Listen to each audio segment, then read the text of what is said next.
You guys چطورید؟ اومدیم سراغ چالش سعی کن نخندی با اولین ویدیو، یعنی اولین چالش سعی کن نخندی که دارم داخل کانال یوتیوب میذارم، چون که همش بازی کال آف دیوتی بلک آپس کولد وار، کال آف دیوتی بلک آپس کولد وار، کال آف دیوتی بلک آپس کولد وار، این تنوع هم ایجاد کنیم، چالش سعی کن نخندی بذاریم. خیلی خوب رفقا، بدون معطلی بزن بریم سراغش. Let's go.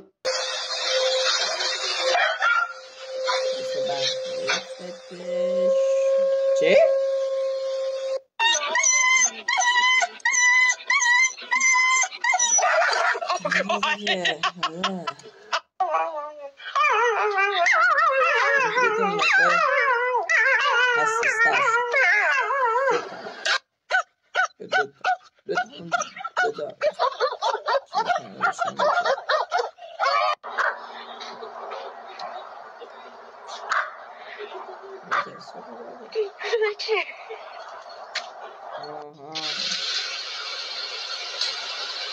این نکته رو گرفتید یا نه؟ این گذاشته بود روی دماغش، خب شاید رو زمین بود، دماغشون گذاشته داخلش، خب بعد داره صدا میده که زدی کلوفتر، چون پوده صدای خیلی خیلی نازکی داره، صدا قوطی میده.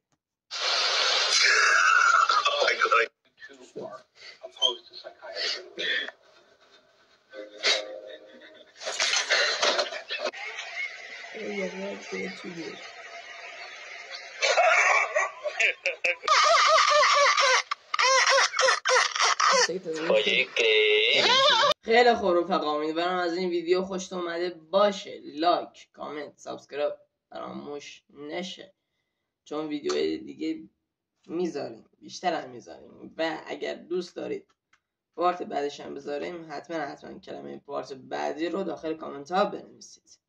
بدرود.